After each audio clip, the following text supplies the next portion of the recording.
Hello बच्चों, class 12th की math में इस समय हम सब लोग 3D ज्योमेट्री पढ़ रहे हैं बालाजी पब्लिकेशन से। और ये इस टॉपिक का जो 3D ज्योमेट्री है उसकी एक्सरसाइज 20.1 का पार्ट नंबर 3 है। इसमें हम सब लोग स्टार्ट करने वाले हैं सबसे पहले दिक् कोज्या के रूप में और साथ ही साथ दिक् अनुपात के रूप में जब सदिश के बीच कोण बनेगा वो कैसा होगा उसके बारे में और उससे रिलेटेड जो फार्मूले हैं उनके बारे में हम सब लोग पढ़ेंगे। तो आप सभी बच्चों का हमारे अपने प्यारे से यूट्यूब चैनल आदर्श बालाजी सॉल्यूशन पर स्वागत है। तो सबसे पहले दो सदिशों के मध्य कोण ये हमने दिक् अनुपात के रूप में निकाला और इधर हमने दिक् कोज्या के रूप में निकाला था। क्लियर है बात? सदिश कोई भी हो सकते हैं, हमने रैंडमली सदिश मान लिया, एक वेक्टर है दूसरा वेक्टर बी है।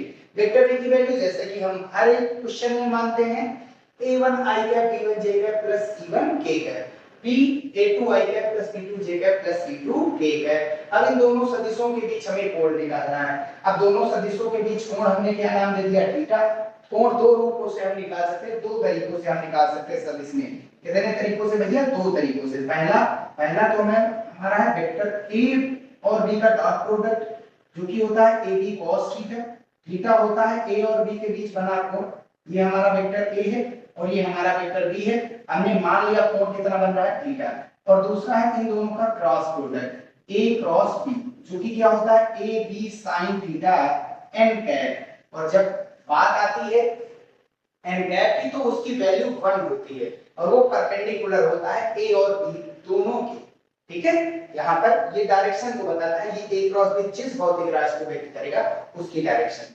तो sin थीटा बराबर करेंगे तो n कैप तो हमारा 1 ही होता है, जिसके ऊपर कैप लगा हो तो उसकी वैल्यू 1 होती है। तो n कैप हमारा 1 हो गया। sin थीटा निकालेंगे, ab को बटे में डालेंगे, ab को मॉड लगा करके भी व्यक्त किया जा सकता है, आपकी मर्जी चाहे जो करिए। वेक्टर लगा दीजिए मॉड के अंदर तब भी कोई दिक्कत नहीं है।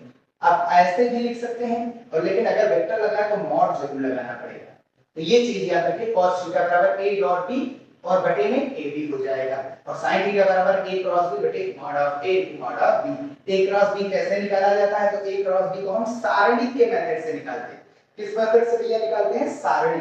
ऊपर i j के लिख देते हैं और फिर a के गुणांकों को लिखते हैं जो कि a1 b1 c1 है, लिख दिया। b के गुणांक a2 b2 c2 है, लिख दिया। इसको सॉल्व तो हम कर ही सकते हैं, कई बार हम सब लोग मैट्रिक्स में भी सॉल्व किए हैं, तो इसको हम सॉल्व कर सकते हैं। ठीक है, तो ऐसे हम निकाल सकते हैं दिक् अनुपात के रूप में। अगर कोई सदिश दिया गया दिक् अनुपात के रूप में हम कोण निकाल सकते हैं, ये चीज कहने का मतलब। अब कुछ शर्त है कि अगर a और b परस्पर लंब हुए तो कोण कितना बनेगा? 90 अंश। 90 अंश बनेगा। cos 90 अंश की वैल्यू कितनी होती है? 0 होती है। और इसका गुणनफल ये इसको ले जाएंगे 0 से मल्टीप्लाई, यानी a डॉट b हमारा 0 होता है। ये तो बात एकदम क्लियर है। सदिश बीजगणित में हम सब लोगों ने बेहतर तरीके से इसे पढ़ा। अब a डॉट b का निकालो, a और b का डॉट प्रोडक्ट करेंगे तो i का i से j का j के से k का k से गुणा कराते हैं। ठीक है, तो i का i से करेंगे a1 b1 a1 a2 b1 b2 c1 c2, ये सभी हो जाएंगे, इनका योग 0 हो जाएगा। ठीक है, ऐसे ही दिक् अनुपात के रूप में भी आएगा। ये दिक् कोज्या के रूप में, ये दिक् अनुपात के रूप में। दिक् कोज्या में L1 L2 M1 M2 N1 N2 इनका योग 0 होगा। इनका योग क्या होगा? 0, क्योंकि हम सब लोग पढ़ चुके हैं L किसके समानुपाती? A के। M किसके समानुपाती? B के। N किसके समानुपाती? C के। वही तो इनका जो अनुपात होता है वो फिक्स होता है। इनका अनुपात होता है आपका मॉड ऑफ के उस सदिश k को जिससे लिखा जाता है। ठीक है, पहला वाला वीडियो आप सब लोग देखिए। ठीक है, ये हो जाएगा, यानी a1 अगर L1 निकालेंगे तो A1 के समानुपाती L2 A2 के समानुपाती M1 B1 के समानुपाती M2 B2 के समानुपाती N1 C1 के समानुपाती N2 C2 के समानुपाती, यानी A1 की जगह L1 A2 की जगह L2 B1 की जगह M1 B2 की जगह M2 C1 की जगह M1 C2 की जगह M2 डाल सकते हैं। क्लियर बात? अब A और B यदि परस्पर समांतर हुए, दोनों सदिश परस्पर समांतर हो तो दोनों के बीच कोण कितना बनेगा? या तो कोण बनेगा 0 अंश या तो 180 अंश। 0 कब बनेगा? 0 उस केस में बनेगा जब दोनों की डायरेक्शन सेम हो। 180 कब बनेगा? जब दोनों की डायरेक्शन एक दूसरे के अपोजिट हो। ठीक है, इनका क्रॉस प्रोडक्ट 0 होता है क्योंकि sin 0 अंश की वैल्यू 0 होती है ना, तो इसका मल्टीप्लाई a क्रॉस b कितना आएगा? 0 आएगा। इसको जरा इधर भेज करके हम 0 ला सकते हैं। और अगर a क्रॉस b 0 हुआ तो इसको सॉल्व करेंगे, हमको a क्रॉस b मिलेगा। a क्रॉस b अगर 0, एक खास बात है, sin थीटा बराबर करते हैं तो यहां मॉड लगा देते हैं। क्या लगा देते हैं? मॉड। यहाँ पर मॉड लगा देते हैं। क्या लगा देते हैं? मॉड लगा देते हैं, क्योंकि थीटा आपका मॉड के रूप में आएगा। ए क्रॉस बी ऐसे निकालिए, फिर इसका मॉड निकालिए। मॉड निकालने का तरीका हम सब लोग जानते ही हैं, a1 square plus b1 square plus c1 square under root में आता है, ठीक है। ये चीज अगर a क्रॉस b 0 के इक्वल आ गया, a क्रॉस b अगर 0 के इक्वल आ गया तो ये चीज याद रखिए कि a1 बटा a2 बराबर b1 बटा b2 बराबर c1 बटा c2 होता है। यदि दो सदिश परस्पर समांतर होते हैं तो उनमें ये अनुपात बराबर आता है। आप चाहे तो इसको सॉल्व करिए, ठीक, माइनस वाले को एक तरफ कर दीजिए, प्लस वाले को एक तरफ, और सबको a1 b1 c1 a2 b2 c2 से मल्टीप्लाई करा भाग करा दीजिए। बस सॉल्व करके आंसर आप सब लोग ये ला सकते हैं। समझ में आई बात? ऐसे ही a l1 a2 की जगह l2 b1 m1 b2 m2 c1 n1 c2 n2 होता है कि हो जाएगा, दोनों के रूप में आप चाहे लिख सकते हैं। क्लियर है बात? अब आगे l हम जानते हैं, अतिकोचा के रूप में हम सब लोग कोण के रूप में कोण को पढ़ाएंगे। l a के समानुपाती, m b के समानुपाती, n c के समानुपाती होता है और इन सभी का अनुपात फिक्स होता है और वो k के बराबर भी हो सकता है, लैम्डा के बराबर भी हो सकता है, कोई एक अदिश के बराबर हो सकता है किसी भी वैल्यू पे। अब हमको ये पता, अगर हम किसी भी सदिश को उसी के परिमाण से भाग करा दें तो वो यूनिट वेक्टर में चेंज हो जाता है, उसकी वैल्यू 1 हो जाती है। तो वेक्टर a को यदि किसी के परिमाण से भाग कराएंगे तो इसकी वैल्यू 1 हो जाएगी, यानी a कैप वो मिल जाएगा। ऐसे वेक्टर b को अगर हम उसी के परिमाण से भाग कराएंगे तो ये हमें b कैप मिल जाएगा और उसकी वैल्यू 1 हो जाएगी, ठीक है। अब यहां से क्या आ जाएगा, अगर हम इस सदिश को इसी के परिमाण से भाग करा दें, इसी के परिमाण, इसका परिमाण कितना है मॉड ऑफ a को इससे भाग करिए, इससे भाग करिए, इससे भाग करिए, और a1 बटे मॉड ऑफ a होता है हमारा l, b बटे मॉड ऑफ a होता है m, c बटे मॉड ऑफ a होता है n। क्लियर है बात? यूनिट वेक्टर में चेंज कर दीजिए, यूनिट वेक्टर में चेंज कर दीजिए, इससे भाग करा दीजिए, जो परिमाण है वेक्टर का उसी के परिमाण से भाग करा दीजिए। अब जो i j k के गुणांक होते हैं वो एलिमेंट होते हैं, क्या होते हैं? एलिमेंट। तो इनको यूनिट वेक्टर में चेंज करेंगे, यूनिट वेक्टर में चेंज करने में इनके परिमाण से इनका भाग कराएंगे सभी का, तो जाहिर सी बात ये बन जाएगा l, ये m, ये n, और ये बन जाएगा पहले सदिश के लिए, और ऐसे दूसरे सदिश के लिए किसी के परिमाण से इसका भाग, ये l2 m2 n2 बन जाएगा k के साथ। क्लियर बात? यूनिट वेक्टर में चेंज करिए। अब जो गुणांक होंगे उनको lmn बोला जाता है। क्या बोला जाता है भैया? lmn। अब आगे देखते हैं, अब यहां से cos थीटा बराबर क्या आएगा? इन दोनों का डॉट प्रोडक्ट और बटे दोनों का परिमाण। अब जानते हैं, जाहिर सी बात है भैया, इनका परिमाण कितना होता है? एक t कैप का परिमाण एक ही होता है। आप चाहे तो निकाल ही सकते हैं, l1 square plus m1 square plus n1 square, l square plus m square plus 1n square. दिक्भुजाओं के वर्गों का योग 1 होता है। कितना होता है? 1 होता है। यहां से भी आएगा दिक्भुजाओं के वर्गों का योग 1, तो इसका परिमाण भी 1, इसका परिमाण भी 1, यूनिट वेक्टर जाहिर सी बात माने का आएगा, ठीक है। अब इनका डॉट प्रोडक्ट कराएंगे तो ये l1 l2 m1 m2 n1 n2 plus के साथ आ जाएगा cos थीटा के रूप में ये फार्मूला। यहां cos थीटा ये आता है, इसको सॉल्व कर लीजिएगा। अब इसका परिमाण अलग-अलग भाग करेगा, वो थोड़ा बड़ा है तो इसलिए नहीं कर रहा है। ऐसे ही sin थीटा बराबर a cap cross b cap, और यहां पर भैया मॉडुलस लगा के और इन दोनों का परिमाण अलग-अलग। और जानते हैं a कैप की वैल्यू 1, b कैप की वैल्यू 1, तो नीचे को लिखने से मतलब नहीं, a cap cross b cap बचा, और a cap cross b cap हम कैसे निकालते हैं? a cap cross b cap हम कैसे निकालते हैं? a cap cross b cap निकालने के लिए हम सब लोग ये सारणी का यूज करते हैं। इसका यूज करते हैं सारणी का। क्लियर बात? इसकी जो वैल्यू आएगी, इसकी जो भी वैल्यू आएगी, आप समझ लीजिए वो किसकी वैल्यू होगी? sin थीटा की। पहले इससे एक सदिश निकलेगा और उसका जो परिमाण आएगा वही sin थीटा हो जाएगा। तो ये है प्रॉपर। स्क्रीनशॉट ले लीजिए, आगे बढ़ते हैं फिर सब लोग। चलिए बढ़ते हैं सब लोग भैया क्वेश्चन नंबर 9 की ओर। क्वेश्चन नंबर 9 हमें दिया गया एक त्रिभुज है, उस त्रिभुज के शीर्ष हमें दिए गए हैं, शीर्ष बिंदु दिए गए हैं, कहने का मतलब एक हमारा a और दूसरा b और तीसरा c है। a के निर्देशांक दिए गए 1, -1, 2। b के हमने मान ही लिया है तीनों शीर्षों को a b c से 6, 11, 2, और c के 1, 2, 6। अब हमको निकालना क्या है? cos a की वैल्यू। किसकी वैल्यू निकालनी है भैया? cos a की वैल्यू निकालना है, ठीक है। cos a की वैल्यू कहने का मतलब है cos a किन दो के बीच बन रहा है? ab, एक कोण किसके बीच बन रहा है? ab और ac के बीच। तो ab और ac का हम डॉट प्रोडक्ट निकालेंगे और उससे cos आता है, ये चीज तो हम पढ़ ही चुके हैं। तो सबसे पहले हम ab वेक्टर निकालेंगे। क्या निकालेंगे भैया? ab vector. और ab वेक्टर बराबर क्या होता है? यानी b की स्थिति से a को हटा दीजिए, तो ob माइनस oe, ठीक है, दो बिंदुओं से सदिश क्या प्राप्त होता है, x2 माइनस x1, ये लास्ट वाले में से पहले वाला घटा दीजिए, x2 माइनस x1 यानी 6 माइनस x1 कितना हमारे पास 1 i है plus y2 minus y1, y2 कितना हमारे पास 11 माइनस y1 कितना हमारे पास 1 माइनस माइनस प्लस हो जाएगा j है और plus z2 minus z1, z2 कितना है 2 और z1 कितना भी है 2 और इसके साथ 1 है और ये मिल जाएगा जो हमारा AB सदिश है, इसको हम वेक्टर A नाम दे रहे हैं भैया आसानी के लिए, इसको हमने क्या नाम दे दिया वेक्टर A नाम दे दिया और जो कि कितना आएगा ये 5i है और प्लस का यहां से 12j है और यहां से कितना बचेगा प्लस का 0k है। क्लियर है भैया। अब ऐसे ही हम क्या निकाल लेंगे, ऐसे ही हम निकाल लेते हैं AC वेक्टर, क्या निकाल लेते हैं भैया AC वेक्टर। AC वेक्टर निकालने के लिए इसको हम क्या नाम दे देंगे वेक्टर B नाम दे देंगे, आसानी ही होगी। अब वेक्टर AC वेक्टर मतलब OC में से अंतिम माइनस प्रारंभिक यही तो होता है विस्थापन, OA वेक्टर को घटा दीजिए। ठीक है, दो बिंदुओं से स्थिति कैसे हम वेक्टर निकाल सकते हैं, तो x2 माइनस x1 यानी 1 minus 1 i cap plus y2 minus y1, y2 हमारे पास 2 है minus y1 minus minus plus का 1 हो जाएगा, ऊपर माइनस 1 है तो माइनस माइनस प्लस हो जाएगा और z2 माइनस z1, z2 2 है z1 कितना हमारे पास 2 है और इसके साथ हम क्या जोड़ते हैं k क्या जोड़ते हैं और हमारा यहां से वेक्टर b मिल जाएगा कितना 0i है और प्लस का यहां से कितना 3j है और प्लस का यहां से कितना 4k है। अब यह एक खास बात, यहां से इसका हम परिमाण निकाल लेते हैं, यहां से क्या निकाल लेते हैं इसका परिमाण।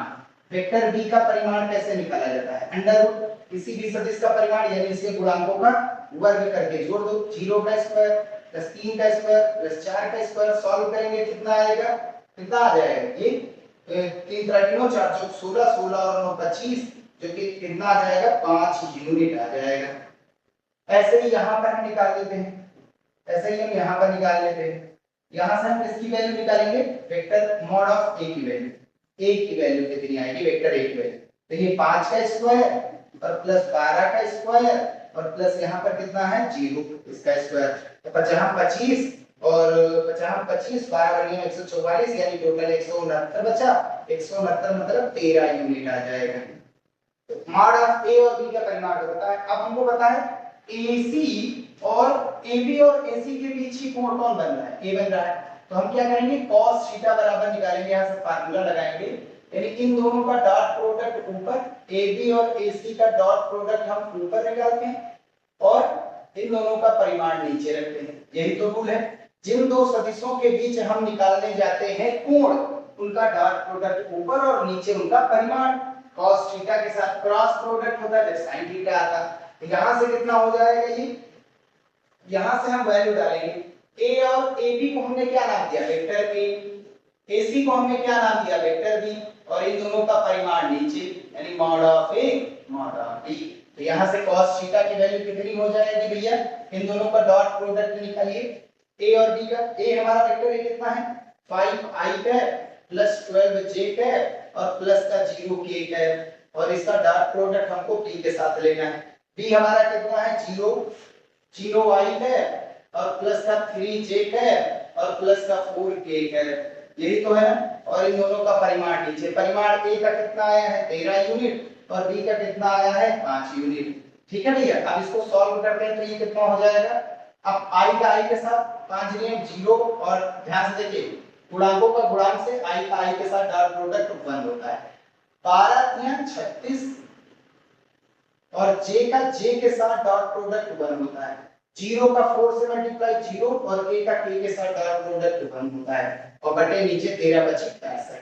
अब ध्यान से देखिए cos थीटा की वैल्यू यहां से कितनी हो गई भैया, cos थीटा की वैल्यू ऊपर 36 बचा और नीचे कितना बचा 65। थीटा किनके बीच है भैया, किनके बीच थीटा है इन दो सदिशों के बीच, जो कि कितना है कोण a है, इसको हम नाम दे सकते हैं थीटा को a और बराबर में कितना आ गया हमारा 36/65 और यहां से यही हमारा क्या बन जाएगा आंसर, क्योंकि cos a की ही वैल्यू हमको चाहिए थी, तो ये क्या हो जाएगा इसका फाइनल आंसर हो जाएगा। स्क्रीनशॉट। चलिए बढ़ते हैं भैया नेक्स्ट क्वेश्चन की ओर। क्वेश्चन नंबर 10 हमें दिया गया है, कह रहा है कि बिंदु 1, 2, 4 जो कि हमने बी माना है, तो तथा 3, 4, 5 जो कि हमने सी माना है, को मिलाने वाली रेखा, एक मिलाने वाली रेखा जो कि बीसी हो गई, पर 2, 1, 3 से डाले गए लंब जिसको हमने पी नाम दिया, 2, 1, 3, ठीक है। यहां से इस रेखा पर एक लंब डाला जाता है, लंब हमने डाल दिया, कोई केस हमने नहीं बनाया इसलिए मिड पॉइंट पर हमने ये लंब नहीं निकाला, थोड़ा सा किनारे बनाया ताकि ये ना पता चले कि हाँ ये मध्य बिंदु पर डाला गया है। क्लियर बात। फिर आगे कह रहा है डाले गए लंब के पाद के निर्देशांक, यानी कि जो ये लंब हमने डाला है उसका निचला सिरा जिसको हमने क्यू नाम दिया, ये बीसी को काट रहा है, ठीक है। ये इसका पाद बिंदु हो गया, लंब का पाद बिंदु कौन हो गया, क्यू। अब क्यू के निर्देशांक हमको फाइंड करने जिसको हमने नाम दे दिया x, y, z। अब अगर ये कॉन्सेप्ट हमको लगाना तो जाहिर सी बात हम यहां से देख सकते हैं जो क्यू है वो बीसी को अंतर विभाजित कर रहा है k/1 में, विभाजन हमको पता नहीं इसलिए हमने k/1 नाम दिया m1 और m2 के रूप में। क्लियर कर दिया, ठीक है। अब हम क्या करेंगे, इस BC का दिक् अनुपात निकालेंगे जिसको हमने नाम A1 B1 C1 दिया है। क्यों निकाले, हम इसका दिक् अनुपात और इसका दिक् अनुपात, इस रेखा BC का दिक् अनुपात और इस रेखा PQ का दिक् अनुपात निकाल करके लंबवत, जब दो सदिश परस्पर लंबवत होते हैं तो उनमें दिक् अनुपात का जो संबंध बनता है वो A1 A2 B1 B2 C1 C2 बराबर 0, वही रूल हम यहां से लगा करके Q का मान निकालेंगे। तो ठीक है, तो पहले हम BC के दिक् अनुपात निकालेंगे जिसको हमने नाम दिया A1 B1 C1। होता क्या दिक् अनुपात निकालने का, BC का x2 x1 3 1 y2 1 4 2 z2 z1 5 4। आप सॉल्व करेंगे तो A1 B1 C1 की वैल्यू हो जाएगी, ये 2 बचा, ये 2 बचेगा और ये 3 बचेगा। ये हो गया हमारा दिक् अनुपात BC का। अब ऐसे ही दिक् अनुपात हमको PQ को चाहिए, लेकिन उसमें से सबसे पहले हमको Q के निर्देशांक x, y, z जो दिए गए, इससे हम सब लोग x, y, z निकालेंगे विभाजन सूत्र लगा करके, जो कि m1 x2 m2 x1 m1 m2, y बराबर m1 y2 m2 y1 m1 m2 और z बराबर m1 z2 m2 z1 m1 m2 होता है, ये लगाएंगे। अब ये हो गया हमारा m1 और ये क्या हो गया m2, इसका नाम क्या हो गया m1 और ये हमारा क्या हो गया m2 हो गया। ये हमारा क्या हो गया भैया m2, ठीक है। तो सेम वही चीज हम वहां करेंगे, m1 यानी कि x2 3 प्लस m2 यानी 1 और x1 जो कि हमने 1 नाम दिया है और बटे m1 प्लस m2 यानी k प्लस 1। ऐसे ही m1 y2, m1 यानी m अगर इसका लेना है तो y से यहां पर जुड़ा हुआ है यानी कि k * 4 प्लस अब m2 का y2 से 1 * 2 बटा k1 प्लस k2 यानी कि इनका योग। अब ऐसे m1 यानी कि और z1 कितना 5 से गुणा, m2 यानी कि 1, z2 कितना z1 कितना 4 से गुणा बटे k1 प्लस 1 हो जाएगा। सॉल्व करेंगे ऊपर 3 के 3 का 3 प्लस 1 बटे k प्लस 1, 4 का 4 प्लस 2 बटे k प्लस 1, 5 का 5 प्लस 4 बटे k प्लस 1। अब हमको पता चल गया Q के निर्देशांक x1 x y z। अब हम PQ के निकालेंगे दिक् अनुपात। PQ के दिक् अनुपात निकालने के लिए हम क्या करेंगे, उसके नाम A2 B2 C2 दे दिए।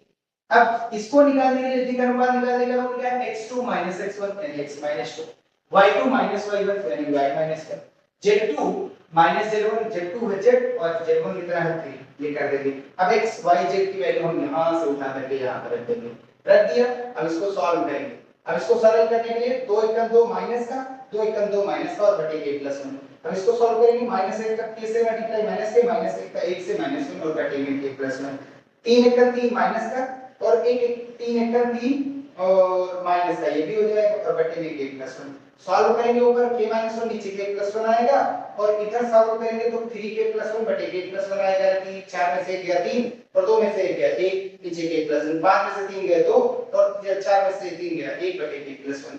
ये हो गया A2 B2 C2 की वैल्यू। अब हमको ये चीज तो क्लियर है, ये चीज तो पता चल गया कि ये सभी के सभी क्या है, परस्पर लंबवत। जो हमारी रेखा BC है और जो हमारी रेखा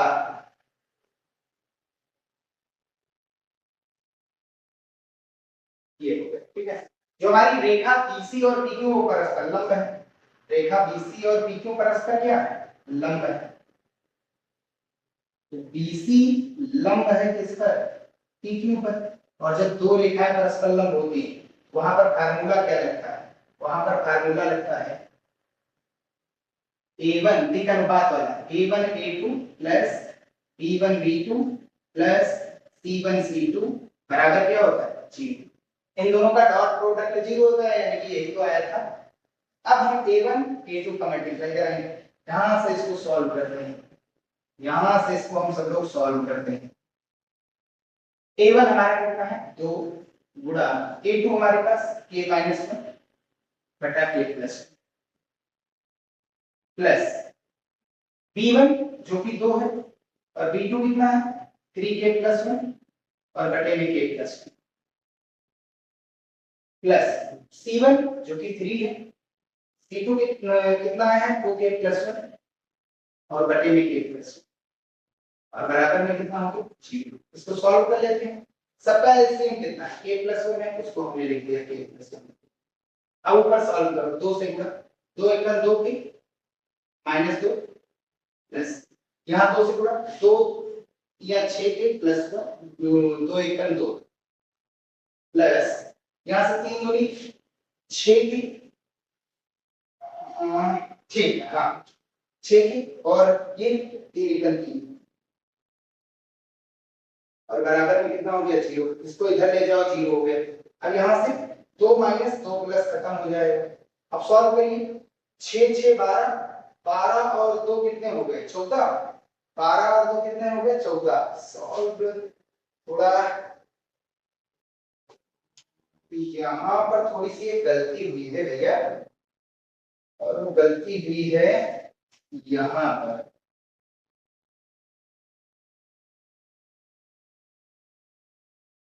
ये बचेगा 1 क्योंकि इसकी वैल्यू जो हम पिछला वीडियो बनाए थे वो थोड़ा सा जो है एडिट नहीं हो पाया या बन नहीं पाया, थोड़ा रुक रुक के बन रहा था। ठीक है, तो इसलिए वो हटा करके हम दोबारा नया वीडियो बना रहे हैं। तो उसी से हमको ये चीज तो अंदाजा हो गया था, हम क्योंकि पिछली सॉल्व कर चुके हैं। यहाँ पर 1 से मल्टीप्लाई ये हमारे पास हो जाएगा